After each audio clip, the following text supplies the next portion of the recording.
Good morning, students. Let's start today from the topic flora and fauna. Student, flora होता है plants and fauna होता है animals. तो अब हम पढ़ेंगे plants और animals के बारे में. The plants found typically in a particular area form the flora of that area. किसी एक पर्टिकुलर एरिया में जो प्लांट्स ग्रो करते हैं स्टूडेंट, उसको क्या बोलते हैं? उस एरिया का फ्लोरा बोलते हैं. और जो टर्म फोना है वो क्या रिप्रेजेंट करती है? वाइल्ड एनिमल्स को.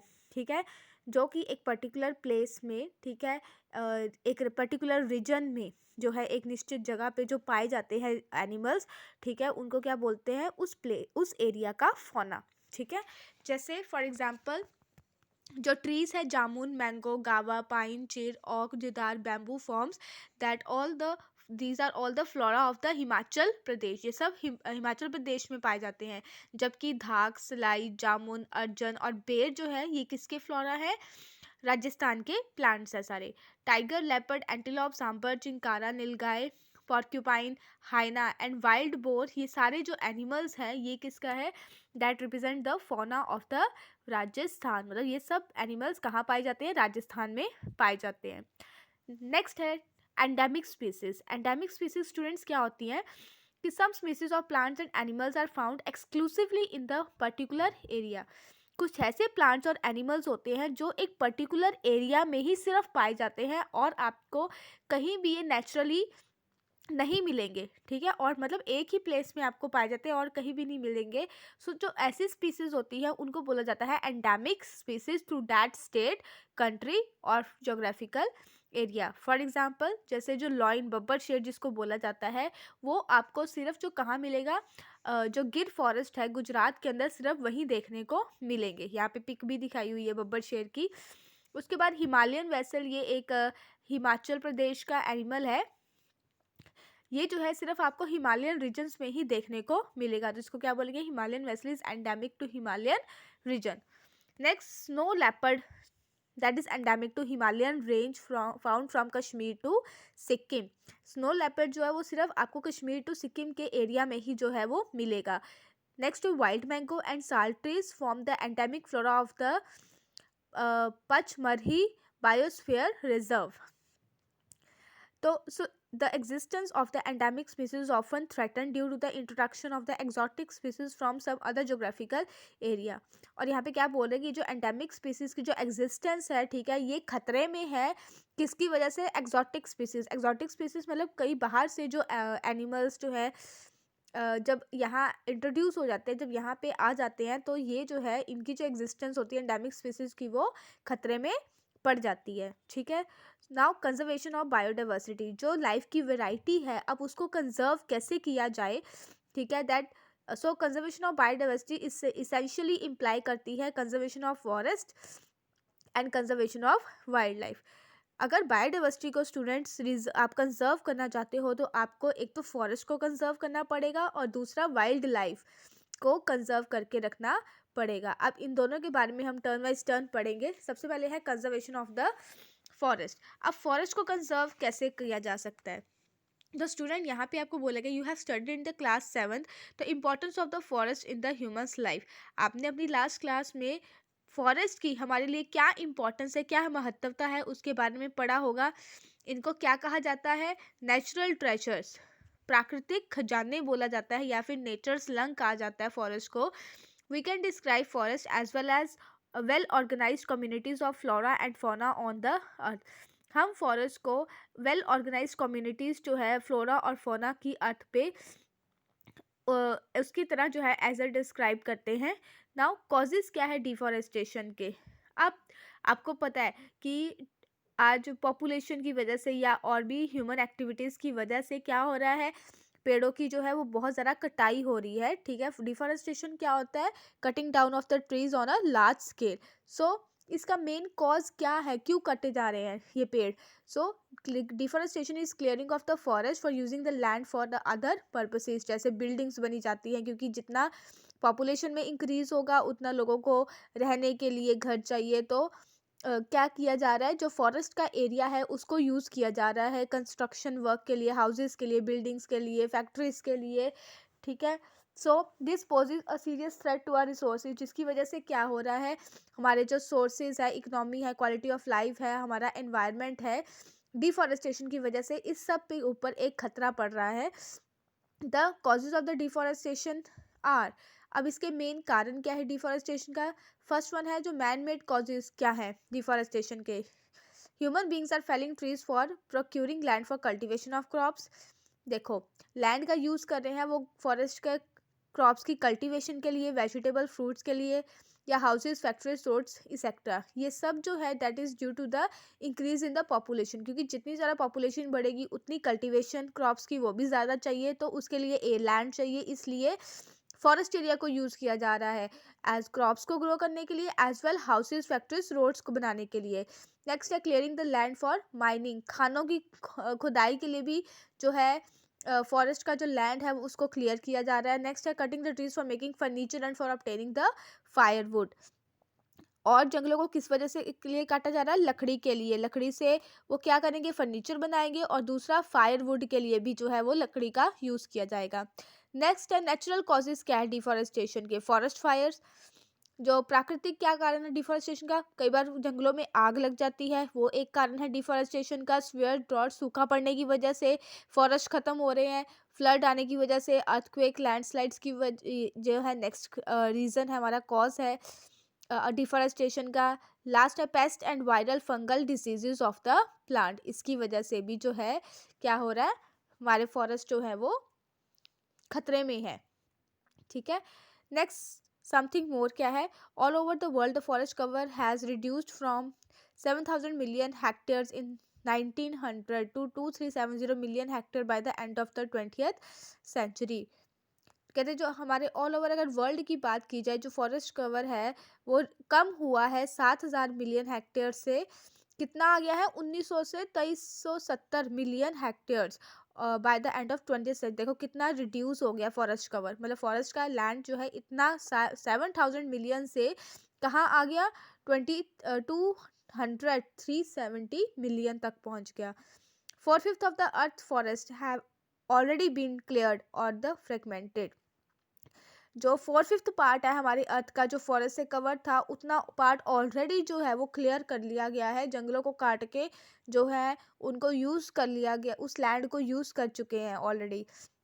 And on an average 16 million hectares of the forest are being cleared every year, और अगर हम एवरेज की बात करें तो 16 मिलियन हेक्टेयर जो है फॉरेस्ट को हर साल जो है वो क्लियर किया जाता है। So you can see students कि कितनी फास्टर रेट पे जो है वो फॉरेस्ट है वो डिप्लीट हो रहे हैं। ठीक है, so it should be conserved. Next consequences of deforestation, अब जो डिफॉरेस्टेशन हो रहा है उसकी वजह से क्या परिणाम निकल रहे हैं, नतीजे क्या नतीजा रहा है उसका, उसके बारे में पढ़ेंगे। फर्स्ट वन है global warming, deforestation increases the level of carbon dioxide in the atmosphere and causes global warming and green house effect.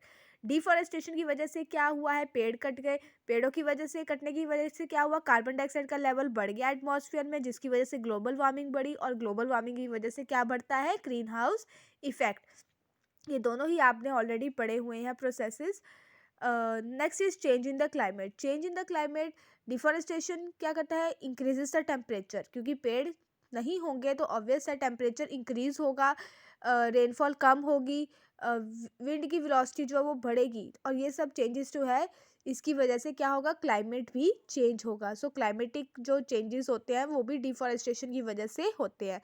Next is डिसर्टिफिकेशन, डिसर्टिफिकेशन का मतलब है लैंड का डेजर्ट में कन्वर्ट हो जाना। अब वो कैसे, the felling of the trees causes the change in the physical properties of the soil, पेड़ गिरेंगे तो सॉइल की प्रॉपर्टी पे भी इफेक्ट होगा, जो वाटर होल्डिंग कैपेसिटी है सॉइल की वो बदलेगी, एंड द लेवल ऑफ सब soil water is lowered making the top soil layer dry, और जब वाटर होल्डिंग कैपेसिटी कम होगी तो जो सब सॉइल वाटर है वो क्या करेगा, उसका जो लेवल है, जो आपकी टॉप सॉइल है उससे वो क्या हो जाएगी, ड्राई हो जाएगी। It is removed by strong winds causes erosion, और ड्राई होने की वजह से क्या होगा, वो इजीली जो है वो जो अपर लेयर है वो रिमूव हो जाएगी, which is called the soil erosion, and gradually the land fertile land will get converted into the desert, और अंत क्या होगा कि जो फर्टाइल लैंड है वो डेजर्ट में कन्वर्ट हो जाएगी, और इसी प्रोसेस को क्या बोला जाता है, desertification.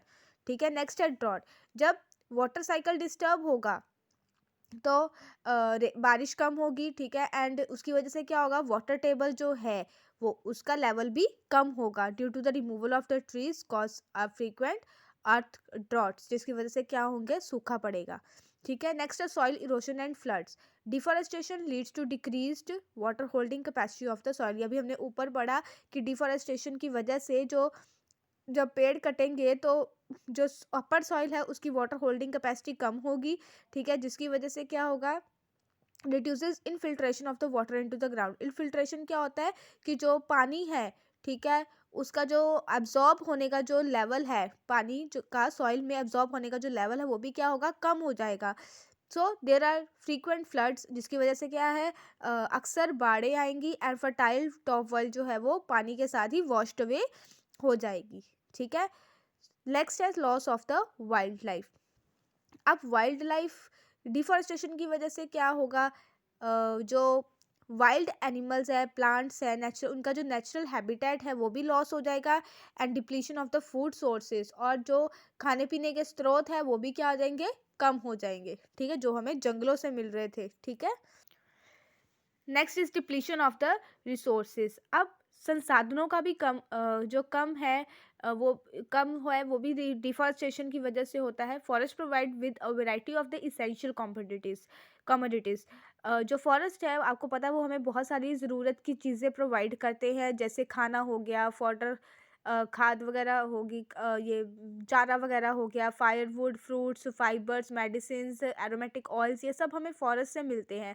They support a variety of the human races living in the forest. और ये जो है, जो ह्यूमन रेसेस की वेराइटी जो रहती है फॉरेस्ट में, उनको भी सपोर्ट करते हैं। तो ये सब जो है, ये जो है डिफॉरेस्टेशन के कंसिक्वेंसेस है student, okay. Now next is forest conservation and management. अब ये जो फॉरेस्ट जो है डिप्लीट हो रहे हैं, इसके कंजर्वेशन या मैनेजमेंट कैसे की जाए। So conservation of forest is required to ensure a regular supply of the forest products along with maintaining ecological balance. कहते जो कंजर्वेशन है फॉरेस्ट है वो क्यों ज़रूरी है, ताकि जो है रेगुलर सप्लाई जो फॉरेस्ट से हमें प्रोडक्ट्स मिल रहे हैं विद इकोलॉजिकल बैलेंस बना रहे, उसके साथ साथ इसलिए वो ज़रूरी है conservation of forest. And this can be achieved by adopting the following veg. अब जो कंजर्वेशन ऑफ फॉरेस्ट है वो कैसे जो है हम अचीव कर सकते हैं। सो फर्स्ट स्टेप है हमारा, forest resources should be use rationally, economically and miserly. जो जितने भी फॉरेस्ट से मिलने वाले संसाधन हैं उनको सोच समझ के इकोनॉमिकली कम से कम, माइजरली मतलब कम से कम जो है वो यूज़ किया जाए। Alternative sources of the fuel wood, जो फ्यूल वुड है, ठीक है, मतलब जो काम आती है लकड़ी एज अ फ्यूल, उसके लिए ऑल्टरनेटिव सोर्स जो है वो सोचा जाए, ठीक है। बायोगैस जो है वो गुड ऑल्टरनेटिव है फ्यूल वुड का। नेक्स्ट है preventing overgrazing.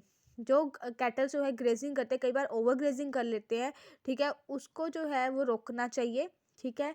Should be regulated, control करना चाहिए। Protection from the fire, paste and diseases. Forest should be protected from the fire by putting restriction on smokers, campers for burning debris, and from pests and diseases by spraying pesticide and fungicide. जो forest है उनको आग से बचाना चाहिए, जो smokers हैं उन पे रिस्ट्रिक्शन लगानी चाहिए, ताकि जो आग लगने का कोई भी जो है वो रिस्क ना लिया जाए।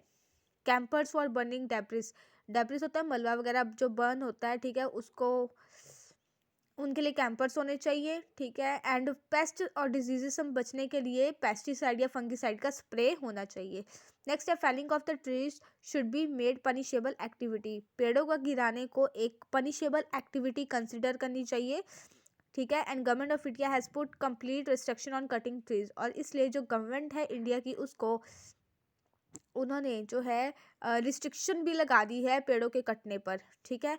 एफॉरेस्टेशन क्या होता है, planting of trees on a large scale, ठीक है, दैट इज द एफॉरेस्टेशन। तो रीप्लांट करना चाहिए forest, trees in the forest, forest के अंदर प्लांट्स को दोबारा उगाना चाहिए। Central and state government have taken up several afforestation programme to restore the forest cover and forest wealth. और गवर्नमेंट जो है बहुत सारे एफॉरेस्टेशन प्रोग्राम्स भी चलाए हैं ताकि जो फॉरेस्ट कवर है उसको दोबारा से रिस्टोर किया जाए और जो फॉरेस्ट की वेल्थ है, खजाना जो है हमारे लिए, वो बरकरार रहे। नेक्स्ट है general awareness. It is necessary to create general awareness in the people for forest conservation through media and mass movement. लोगों में जागरूकता उत्पन्न करनी चाहिए फॉरेस्ट को कंजर्व करने के लिए डिफरेंट डिफरेंट मीडिया से एंड मास मूवमेंट, मतलब लोगों को जो है टीवी के थ्रू, ठीक है, और कैसे भी मीडिया के थ्रू जो है वो जागरूक करना चाहिए, तभी जो है हमारे फॉरेस्ट क्या है हम उनको कंजर्व करके रख सकते हैं। So till here student read this chapter and try the exercise of this lesson.